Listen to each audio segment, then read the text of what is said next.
The courtesy protocol. Scene 1. The midnight mistake. No, no, no! Cancel! Delete! For the love of all magical and mundane gods, unsend! I slammed my hands onto the steering wheel of my car, my eyes nearly popping out of my head as I stared at the glowing screen of my smartphone. The digital interface brutally confirmed my worst nightmare. The 5-minute-long, chaotic, highly embarrassing voice note hadn't been sent to my best friend, Julian. It had been sent to a contact right next to him in my recent chat list. To Oliver Vance, my chief secretary. Oliver Vance wasn't just my employee, he was a walking, talking monolith of cold, unyielding corporate perfection. At 24, he possessed the pragmatism of a 100-year-old judge, spoke exclusively in a monotonous, deadpan business tone, and had never, not once in the 6 months I had been the CEO of Howard Innovations, shown a single human emotion. He was an absolute robot in a tailored suit. As for me, Christian Howard, the 25-year-old newly appointed, hyperactive and admittedly chaotic CEO, I had just sent him a midnight audio file of myself sobbing into a tub of mint chocolate chip ice cream while wearing cat ear headphones, complaining that my romantic life was a barren wasteland and that I accidentally ordered a giant, life-sized plush alpaca online while tipsy. I'm dead. I have to resign. I'll fake my undisappearance and move to a remote island, I whimpered, burying my face in my hands. My heart stopped. With a trembling finger, I tapped the screen. From Oliver Vance, secretary. Text. Received. The audio file has been archived in the folder marked SAO Internal Memorandums. Have a productive evening, Mr. Howard. Please ensure you are not late for the 8:00 a.m. financial audit. I stared at the text. No, are you all right, sir? No, why do you have cat ears? Just a brutal, cold corporate acknowledgement. Archived! I shrieked into the empty car. He archived my soul-crushing humiliation? Scene 2. The monotone war. The next morning, the sun was shining entirely too brightly for a man walking toward his execution. I stepped out of the executive elevator, frantically straightening my bright yellow tie, a stark contrast to the dreary grey suits everyone else wore. I was an optimist by nature, always ready to bounce back with a smile, but my palms were dripping with sweat. I approached the grand glass doors of the CEO's suite. Sitting behind a flawless, completely organized desk was Oliver. He looked like a high-fashion model who had been cursed to work in logistics. Tall, with an unbending posture, sharp dark brown eyes hidden behind thin silver-rimmed glasses, and dark hair styled back with mathematical precision. His charcoal grey suit didn't have a single speck of dust. Good morning, Oliver, I bellowed, forcing my most cheerful, loud and energetic grin onto my face, practically vibrating with nervous energy. Wonderful day to optimize our quarterly assets, don't you think? Oliver didn't look up from his tablet. His fingers moved with seamless efficiency. Good morning, Mr. Howard. The temperature today is 21 degrees Celsius with a 40% chance of rain. I fail to see how the meteorological conditions correlate with asset optimization. However, your enthusiasm has been noted. He finally raised his head, his face an unreadable, emotionless mask. He adjusted his glasses with one finger. Before we begin the financial audit, I have processed your morning requests. Oliver spoke, his voice completely flat, deadpan, and corporate. He slid a perfectly printed document across the desk. Here is the comprehensive market research on large-scale camelid textiles, specifically focusing on the import tax of giant plush alpacas. I have also prepared a list of local psychological counseling services specializing in barren wasteland romantic anxieties, all within the company's health insurance policy, of course. My jaw dropped. My face burned so hot I thought my hair was going to catch fire. He was trolling me, in the most polite, professional, and terrifying way possible. Oh, Oliver, I hissed, leaning over his desk, my hyperactive hands waving frantically. You said you archived it. You weren't supposed to actually analyze the contents of my midnight breakdown. As your chief secretary, it is my duty to analyze all data inputs provided by the executive branch, Oliver replied, his expression unchanging, his voice a perfect drone. Furthermore, the local barista inquired if you required mint chocolate chip flavoring in your morning espresso. I informed her that the CEO prefers his espresso corporate and unmelted. Shall I schedule the alpaca delivery for your private office, or your residential address, sir. Residential. I squeaked out, completely defeated, before clearing my throat and trying to regain my dignity. I mean, there is no alpaca, Oliver. It was a metaphorical alpaca. A metaphorical alpaca weighing 25 kilograms and occupying 6 cubic feet of space. Fascinating, Oliver murmured, his eyes dropping back to his tablet. The auditors are waiting in room B, Mr. Howard. Try not to sob during the presentation. It affects our stock projections. Internal monologue. That's it. It's a war. He thinks he can break my sunny disposition with his robotic sarcasm. Never. I am Christian Howard. I am going to break through that icy exterior.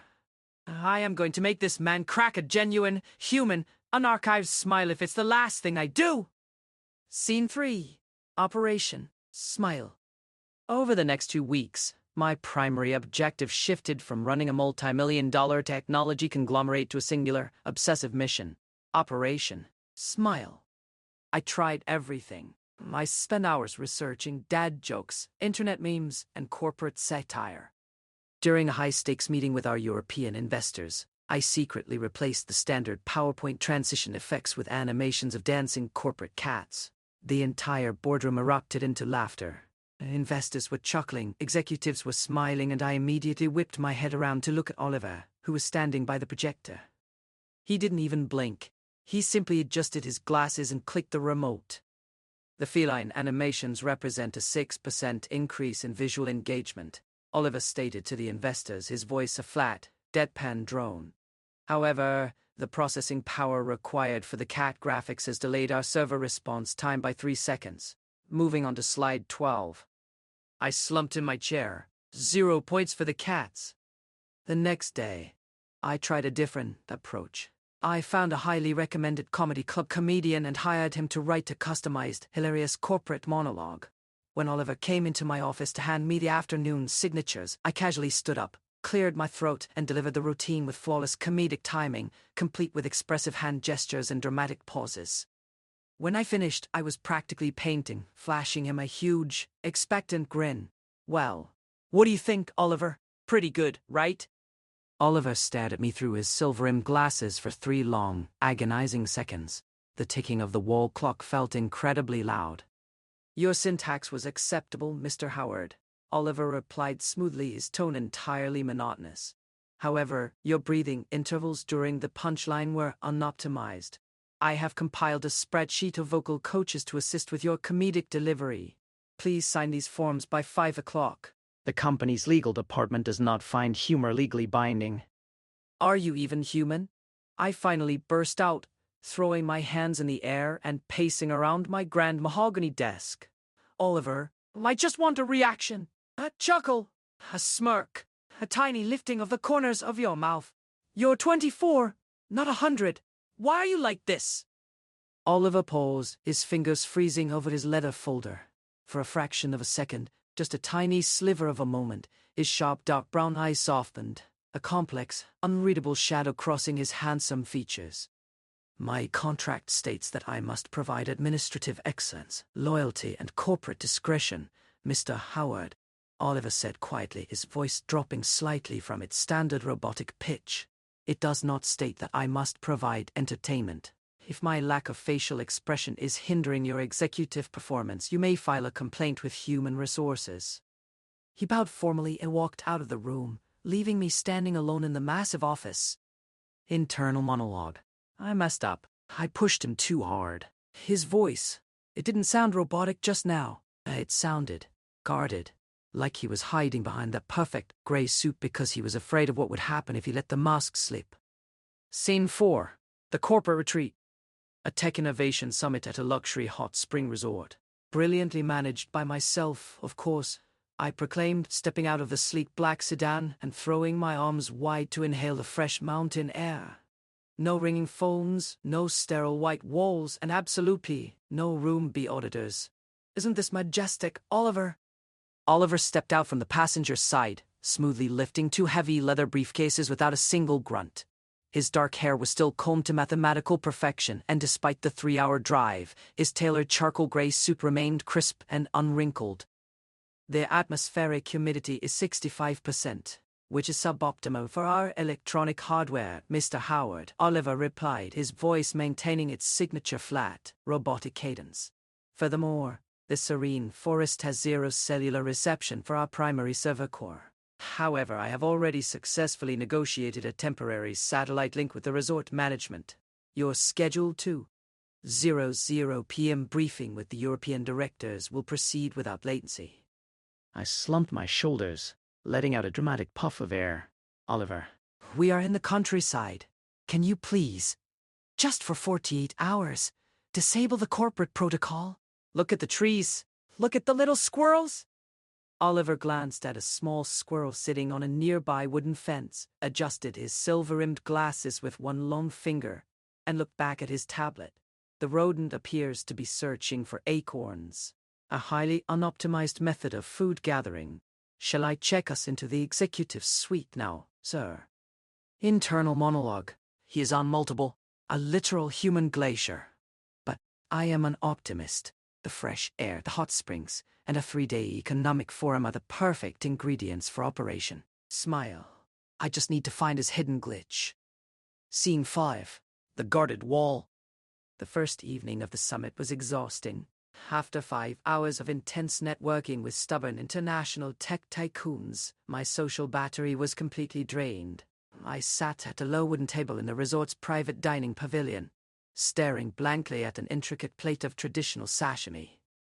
Oliver was standing discreetly near the door, his tablet held firmly against his chest, watching the room like a hawk. Oliver, sit down and eat something, I groaned, waving my hand toward the empty cushion across from me. There are no investors left in this room. The executive hierarchy is temporarily suspended due to extreme exhaustion. My contract dictates that I must remain operational until the executive branch retires for the evening, Mr. Howard, Oliver stated, his monotone voice echoing softly in the quiet room. I am ordering you as you to eat a piece of tuna, Oliver. I barked playfully, flashing him a tired but bright grin. Oliver paused. For a brief second, his sharp dark brown eyes flickered with a hint of hesitation. Then, with seamless, silent grace, he slid onto the cushion, kneeling perfectly. He picked up his chopsticks with flawless etiquette, dipped a single piece of fish into the soy sauce, and ate it without changing his facial expression.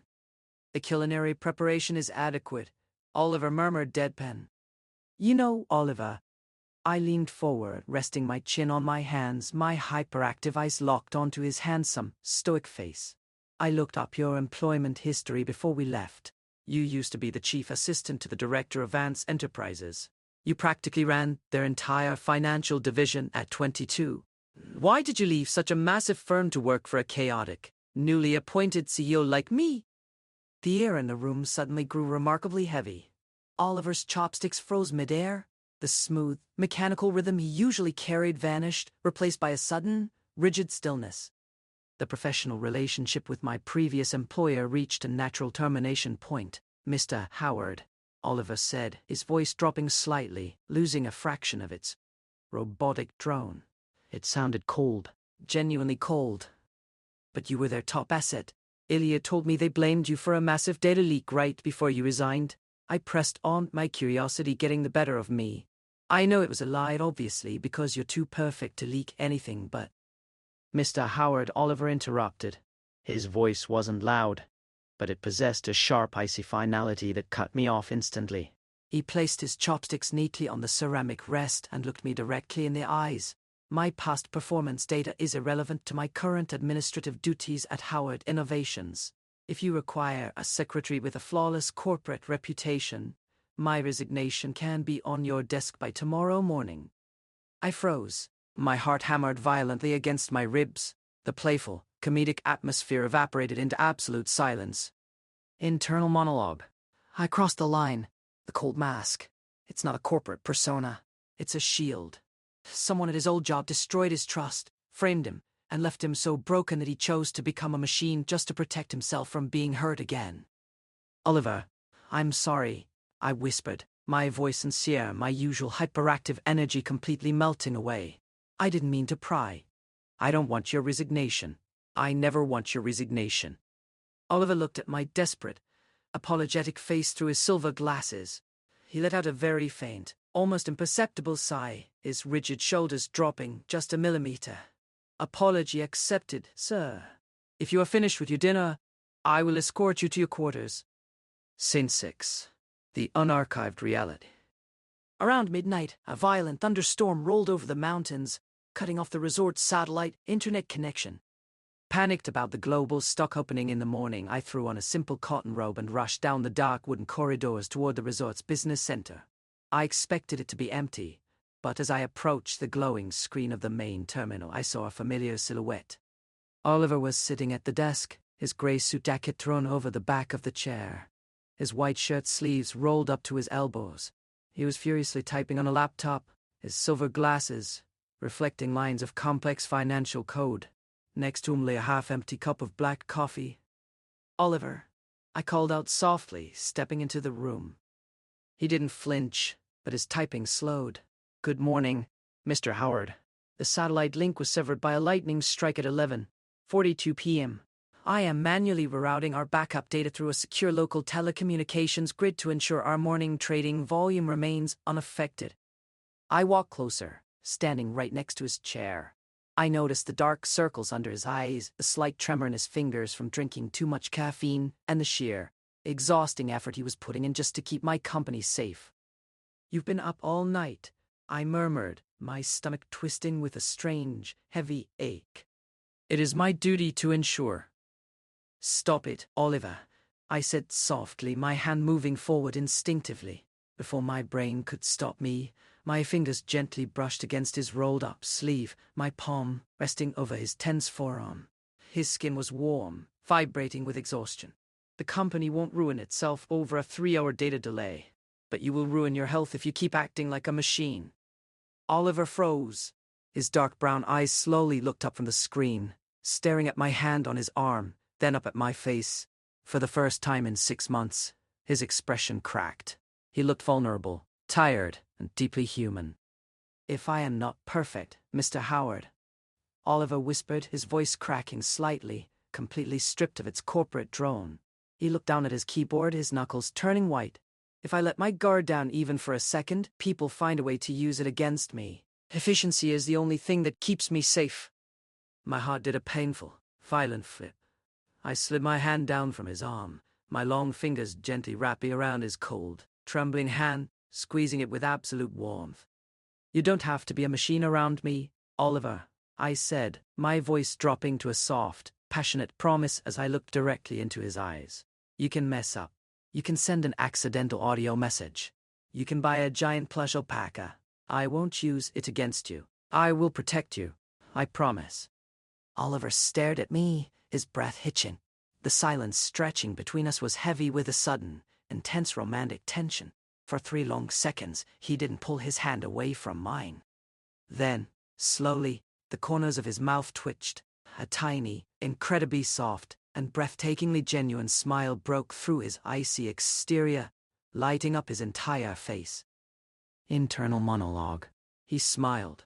A real, beautiful, unarchived smile. And right then, looking at him under the dim light of the terminal, I realized my mission was completely compromised. I didn't want to make my secretary smile just to win a war. I wanted to see that smile for the rest of my life. Scene 7. The shift in the data. Returning to the headquarters of Howard Innovations felt different. On the surface, nothing had changed. The glass walls of the executive suite were still sparkling, the gray-suited employees were still rushing around with data charts, and Oliver Vance was back behind his pristine desk, looking like an untouchable icon of corporate perfection in his freshly pressed charcoal suit. But the ice had cracked. "Good morning, Oliver," I boomed as I stepped out of the elevator, flashing my usual energetic, sunny smile. "Ready to dominate the international tech market today?" Oliver didn't look up from his screen immediately, but as his fingers flew across the keyboard, his monotonous drone carried a completely new, subtle undertone. "Good morning, Mr. Howard." The morning coffee has been placed on your desk. Temperature is exactly 78 degrees Celsius. However, I have adjusted the recipe. I added precisely half a drop of mint extract. According to my calculations, it increases cognitive focus for CEOs who spend their midnights ordering giant alpaca plushies. I froze in the doorway, my face instantly bursting into a hot, burning crimson. I whipped my head around to look at him. Oliver slowly raised his head. His expression was still perfectly stoic, his silver-rimmed glasses catching the harsh office light. But behind those lenses, his dark brown eyes held a playful, incredibly soft sparkle. He was teasing me. Genuinely, intentionally teasing me. "Oh, Oliver," I hissed, leaning over his partition wall, my hands flailing. "We agreed that what happened at the mountain resort stays at the mountain resort. The mint coffee is an unauthorized modification of company protocol.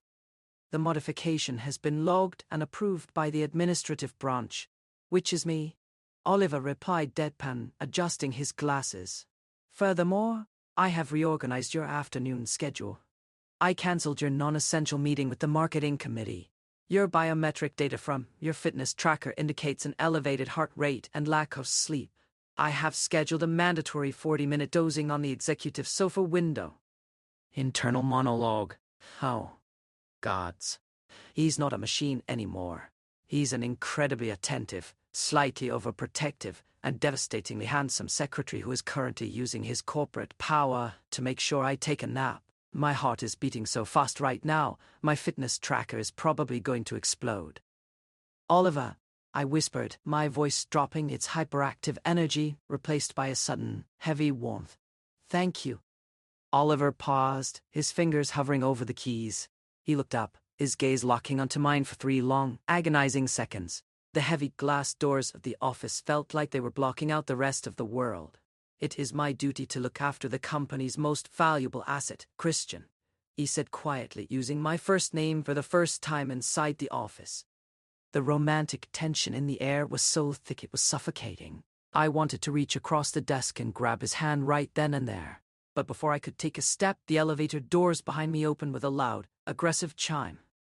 "Scene, the shadow of Vance Enterprises." Well, look at how cozy the new tech dynasty looks." A cold, arrogant voice echoed through the reception area. I turned around, my smile instantly vanishing. Standing by the glass doors was a tall, older man in an immensely expensive pinstriped suit, his silver hair slicked back. Director Vance, the head of Vance Enterprises, Oliver's former employer. I felt Oliver's entire presence shift behind me. The playful warmth in his aura vanished instantly, replaced by a freezing, rigid, and terrifying stillness. He stood up from his chair, his body completely tense, his face turning an ashen pale. "Director Vance," Oliver spoke, his voice dropping back into the absolute, deadpan, and lifeless machine drone. "You do not have a scheduled appointment with Howard Innovations. Protocol dictates that you must clear your arrival with the front desk." "I don't need a protocol to visit a thief, Oliver," Director Vance sneered, walking into the room as if he owned it, throwing a thick legal folder onto Oliver's desk. "Mr. Howard, I hope you haven't gotten too attached to your chief secretary. Vance Enterprises has just filed a formal lawsuit against Howard Innovations. We have proof that Oliver leaked our confidential server architecture before he ran away to your little startup." "That's a lie," I shouted, slamming my fist onto the partition.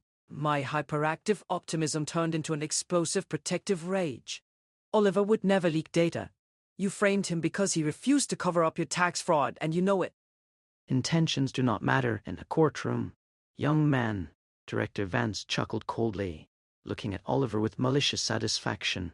"The digital footprint bears his encrypted signature.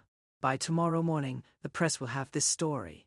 Your company's stock will plummet, and Oliver will be blacklisted from the corporate world forever. Unless," he paused, his eyes narrowing, "Oliver returns to Vance Enterprises and signs a lifetime non-disclosure settlement." The room went dead silent. The ticking of the wall clock felt like a countdown to an execution. I whipped my head back to look at Oliver. He was staring at the legal folder, his hands trembling slightly against his sides. The cold gray suit that usually made him look untouchable now looked like a cage. He looked trapped, terrified, and ready to sacrifice himself to save my company. "I will sign," Oliver whispered, his voice completely flat, deadpan, and broken. "Mr. Howard has nothing to do with this. I will resign immediately and return to..." No, you won't. I shrieked, lunging across the space and grabbing Oliver's arm, pulling him behind my back. I turned to Director Vance, my eyes burning with an unyielding, fierce determination. Get out of my building, Vance. You think you can scare me with a legal scarecrow? You don't know who you're dealing with. I am Christian Howard, and I don't archive my people. Director Vance scoffed, turning on his heel. You have until 5 o'clock to change your mind, Mr. Howard. After that, your perfect little machine turns into scrap metal. Scene 9. The Executive Intervention. The executive office was in complete lockdown. It was 4:30 p.m., 30 minutes before the deadline. Oliver was sitting at the terminal, his silver-rimmed glasses thrown onto the desk, his head buried in his hands. For the first time since I met him, his posture was completely broken. You should have let me go, Christian, he rasped, his voice trembling with a raw, heartbreaking vulnerability. Vance Enterprises is too powerful. They will destroy your family's legacy. I am just a secretary. I am replaceable. Shut up, Oliver, I yelled, pacing frantically around the room, my brain working at 1,000 miles an hour. You are not replaceable. Do you know why I never checked your audio message file out of the archive? Because I didn't need a machine. I needed you, the sarcastic, brilliant, mint espresso brewing Oliver Vance. I slammed my hands onto his desk, leaning down until our faces were inches apart. Think like a pragmatist, Oliver. You're the master of data optimization. If Director Vance used your encrypted signature to frame you, where would the original, unedited log be stored? Oliver blinked, his sharp dark brown eyes suddenly widening as my words hit his analytical brain. A spark of life returned to his face. He grabbed his glasses, shoving them back onto his nose. The core server?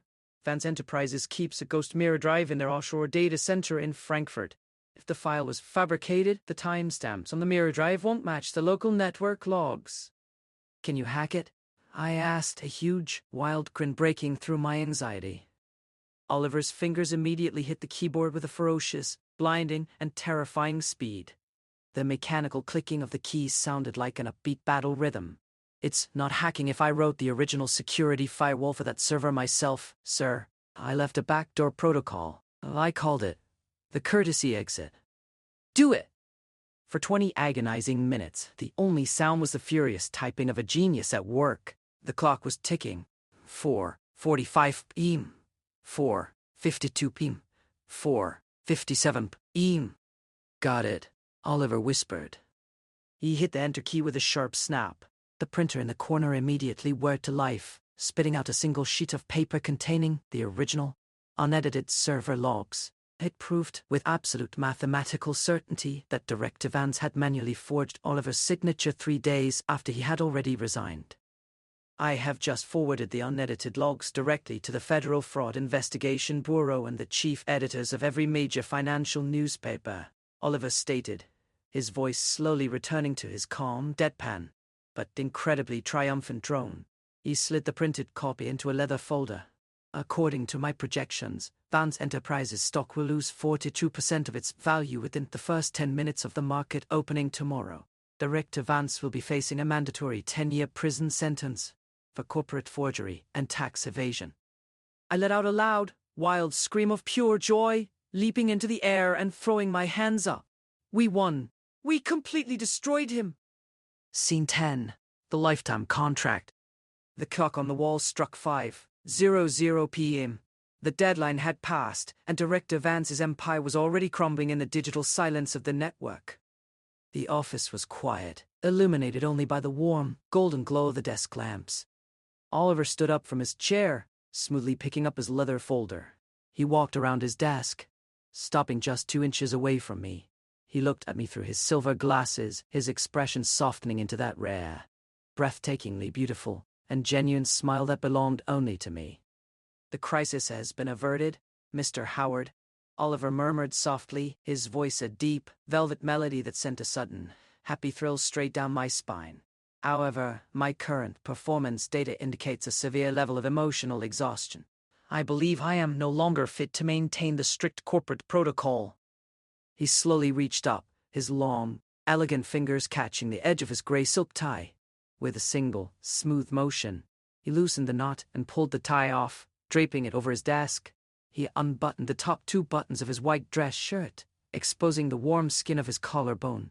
He looked incredibly attractive, completely stripped of his corporate armor. Oliver, I breathed out, my heart hammering a frantic rhythm against my ribs as I looked at him.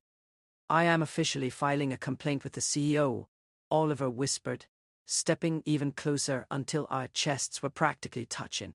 He reached out, his warm, strong hands gently wrapping around my waist, pulling me into his firm embrace. My current contract does not include the psychological compensation required for falling in love with a chaotic, hyperactive boss who orders alpacas at midnight. A breathless, joyful laugh escaped my lips. I raised my arms, wrapping them tightly around his neck, burying my face into his shoulder, inhaling the comforting scent of his mint espresso and clean linen. "And what are your terms for a settlement, Advisor Vance?" Oliver leaned down, his lips brushing against the shell of my ear, his deep voice sending a wild tremor through my entire body. "A lifetime contract, Christian. An absolute unarchived commitment. No business hours, no protocol, and a mandatory kiss every morning before the financial audit." Approved, I whispered, pulling back just enough to look into his beautiful, devoted dark brown eyes. Approved without any modifications. Oliver smiled, a wide, brilliant, and radiant human smile. Before closing the final distance between us, his lips melting into mine in a passionate, deep, and lingering kiss that sealed our timeline forever. Scene 11. The spreadsheet of affection. Oliver, please tell me you did not just send a calendar invite for a kiss. I stared at my laptop screen in absolute disbelief, a wild, helpless grin breaking across my face. I was sitting at the grand mahogany desk in my private office, the morning sun casting a warm, golden glow across the room. I had been back at my post as CEO of Howard Innovations for exactly 3 days since the downfall of Director Vance, and my life had officially entered uncharted corporate territory. Oliver Vance stood across from my desk, holding a silver tray with a single, perfectly warm cup of mint-infused espresso. His charcoal grey suit was as flawless and unwrinkled as always, his midnight hair combed with mathematical precision. He casually adjusted his silver-rimmed glasses with one long finger, his expression a deadpan, unreadable mask. The request was submitted under the label Urgent Executive Recalibration, Mr. Howard. Oliver replied, his voice a perfect, flat corporate drone. He smoothly set the espresso down on my coaster. "According to my predictive data, your cognitive focus decreases by 27% if we do not initiate physical synchronization before the 9:00 a.m. financial audit. I am merely optimizing your executive workflow." "Optimization!" I shrieked softly, throwing my hands in the air and laughing as I jumped out of my leather chair. I marched around the desk, stopping just inches away from him. "You are incredible, you know that. We have been dating for 72 hours and you're already treating our relationship like a quarterly balance sheet." A relationship requires structure to avoid untracked liabilities, Christian, Oliver murmured. The corporate drone in his voice suddenly softened, dropping into that deep, velvet baritone that belonged only to me. A breathtakingly genuine smile broke through his cold exterior, making my stomach do a violent, happy flip. He reached out, his long, pale fingers gently catching the edge of my bright yellow tie, slowly pulling me close until our chests collided. "And according to my internal clock," Oliver whispered, his dark brown eyes locking onto mine with an intense, burning warmth, "you are currently 3 minutes late for your scheduled appointment." I hate delays, I breathed out, my heart hammering a frantic rhythm against my ribs. I raised my arms, wrapping them tightly around his neck, pulling him down into a passionate, lingering morning kiss. It tasted like sweet mint, dark coffee, and pure, intoxicating relief. The office doors were closed, the outside world was blocked out, and for a few beautiful seconds, the timeline of Howard Innovations belonged entirely to us. We broke apart instantly. I practically leaped back toward my chair, frantically smoothing down my rumpled jacket, while Oliver, with supernatural speed, stepped back, adjusted his glasses, snatched his leather folder, and turned into an absolute emotionless machine before the door could even swing open. Scene 12. The fallout and the threat. The door burst open, and Ilya, our head of public relations, rushed inside, his face as pale as a sheet of paper. He was holding 3 different tablets, all of them flashing with bright red news alerts. Christian. Master Sterling, sir, have you seen the morning news? Delia stammered, his eyes darting between me and Oliver. Vance Enterprises, it's a complete bloodbath. The Federal Fraud Bureau raided the headquarters at dawn. Director Vance was dragged out in handcuffs. We are aware of the data outputs, Ilya, Oliver stated calmly, his voice a flat, deadpan drone as he stood beside my desk like a monument of corporate indifference. The market correction was mathematically inevitable due to their fraudulent practices. It's not just a correction, Oliver. Ilya shrieked, shoving a tablet into my hands. Look at the media. Vance Enterprises' board of directors is panicking. They are looking for a scapegoat. Their defense lawyers are already releasing statements to the press, claiming that you are the one who orchestrated the entire tax evasion scheme before you resigned. They are trying to turn the public against Howard Innovations. I looked down at the screen. The headlines were brutal. Fallen Empire. Did Chief Secretary Oliver Vance destroy Vance Enterprises from the inside? And Howard Innovations under fire. Is the new startup funded by stolen capital? My blood ran cold. The protective, explosive rage that had been dormant since the trial flared back to life in my chest. I slammed the tablet onto the desk, standing up. They are trying to drag Oliver back into the mud to save themselves. We have the unedited server logs from Frankfurt. We can crush their legal defense in an hour. The local legal system moves with a 60-day latency period. Mr. Howard, Oliver spoke, his voice completely flat, but I noticed his fingers tightening around the edge of his leather folder until his knuckles turned white. By the time our evidence is verified in a courtroom, a public relations damage to Howard Innovations will cause a 45% drop in our consumer trust index. Their strategy is not to win the lawsuit. Their strategy is to bankrupt us through reputation sabotage. Then we don't fight them in a courtroom, I said, a dangerous, defiant spark igniting in my blue eyes. I looked at Oliver, my hyperactive brain suddenly clicking into a wild, unpredictable plan. We fight them where they are weakest. The annual tech gala is tonight. The entire board of Vance Enterprises will be there trying to convince investors that they are still viable. We are going to walk right into the ballroom, Oliver, and we are going to close this deal publicly. Oliver stared at me through his silver glasses, his sharp jaw clenching. Attending the gala under the current media scrutiny is a 92% risk liability, Christian. Then it's a good thing I love high-risk investments.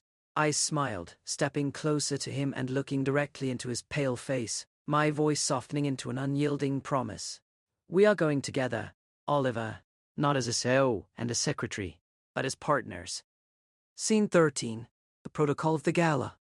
The grand ballroom of the Grand Plaza Hotel was a sea of luxurious silk dresses, expensive tuxedos, and suffocating corporate hypocrisy.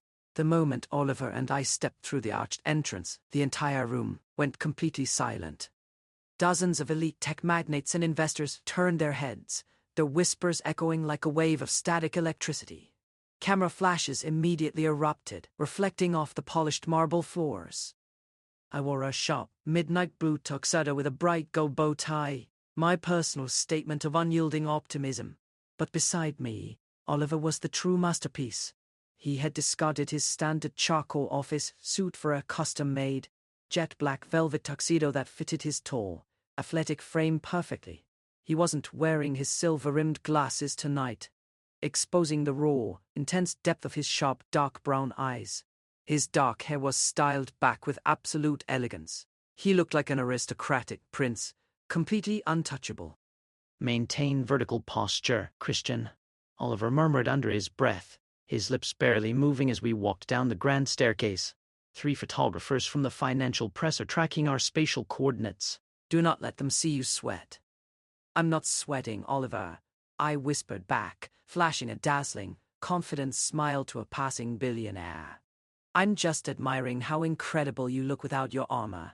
Half the room is staring at me in jealousy. Your flattery has been logged and archived for later consumption, he replied deadpan, though I saw the faint, beautiful flush of pink color the edge of his cheekbones. Well, if it isn't the dynamic duo of corporate sabotage. A cold, mocking voice cut through the classical music. We stopped. Standing in front of the champagne fountain was Charles Vance, the 30-year-old nephew of Director Vance and the newly appointed, desperate interim CEO of Vance Enterprises. He was holding a glass of wine, his eyes bloodshot, his face twisted in a bitter, arrogant sneer. Charles, Oliver spoke, his voice dropping into that icy, clinical drone that felt like a physical wall. Your presence at this event is statistically surprising given the current liquidity crisis of your family's asset portfolio. Shut your mouth, Vance, Charles hissed, stepping closer, his voice shaking with a mixture of rage and fear. You think you won because my uncle is in a cell? You're a traitor. You stole our client database, you leaked our architecture, and you brought it all to this second-rate Howard startup. Investors aren't stupid, Howard. Nobody is going to fund your next server project when they find out your chief secretary is a corporate spy.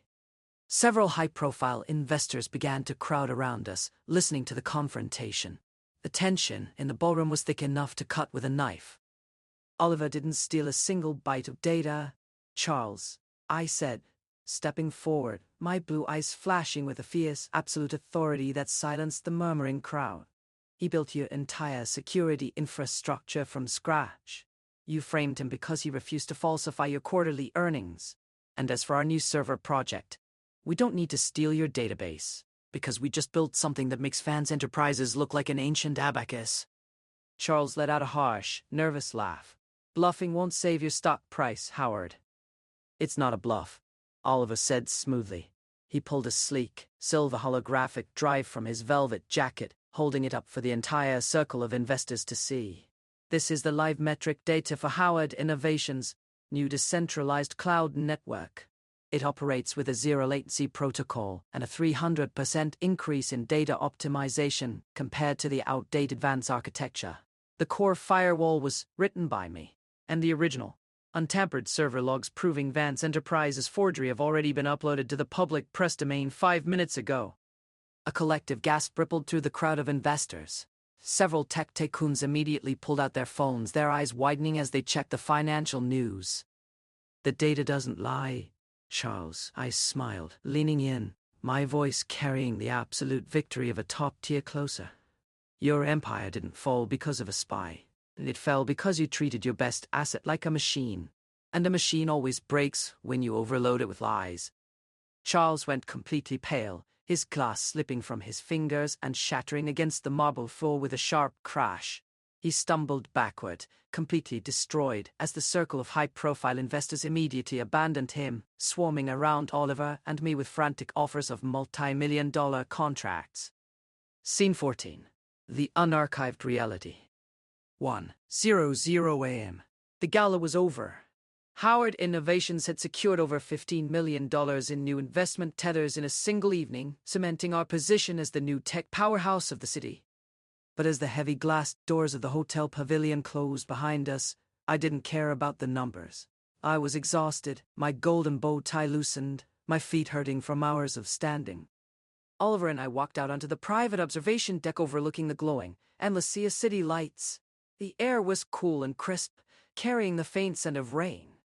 Oliver walked to the edge of the stone railing, leaning against it. He looked out at the city, his velvet jacket open, his white shirt collar slightly loose. Without his silver glasses and his strict office persona, he looked peaceful. The heavy, invisible chains of his past with Vance Enterprises had finally been completely shattered tonight. He was entirely, beautifully free. $15 million, Oliver, I said softly, walking up beside him and leaning against the railing, looking at his perfect profile. We optimized the hell out of that ballroom. Oliver let out a low, soft chuckle, a sound that was pure music to my ears. He turned his head to look at me, his dark brown eyes reflecting the twinkling lights of the skyscrapers below. The data indicates that your performance was acceptable, Christian, Oliver murmured, his voice dropping into that deep, intensely romantic baritone. However, your emotional energy expenditure was highly unoptimized. You spent 40 minutes defending my reputation to the board when you should have been pitching our network variant slides. I don't care about the slides, Oliver, I said, my voice dropping its playful edge, becoming completely serious, filled with a raw, unyielding passion. I reached out, my long fingers gently sliding into his hand, our fingers intertwining with absolute warmth. I told you before, I don't archive my people. And I will spend the rest of my life defending you if I have to. You're not my secretary anymore. You're my universe. Oliver stared at me, his breath hitching in his chest.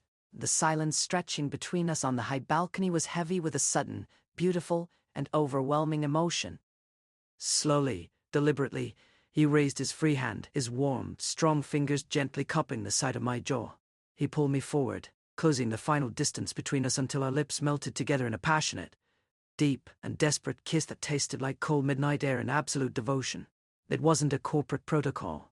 It wasn't a structured meeting. It was just two hearts beating in perfect, unarchived synchronization under the stars. Sound effect. A distinct, crisp ping of a smartphone receiving an audio file on the stone railing. I blinked, pulling back slightly with a soft laugh. I reached over, picking up my phone from the railing. Don't tell me. Did you just send me another midnight audio file, Advisor Vance? Oliver adjusted his collar. A rare, brilliant, and mischievous smirk finally breaking across his handsome face. According to my calculations, a vocal data input was necessary to finalize our lifetime agreement. Play it, Christian. I tapped the screen. From Oliver Vance? Audio playback. The sound of Oliver's deep, soft voice through the digital static, accompanied by a quiet, genuine chuckle. The contract is legally binding, Christian. I love you. Now put the phone away and kiss your advisor again before the timeline resets. I let out a joyful, breathless laugh, dropping the phone back onto the stone table. I lunged into his arms, wrapping my sleeves tightly around his neck as he lifted me slightly off the ground, our lips meeting again as the city lights blurred into a warm, golden haze around us.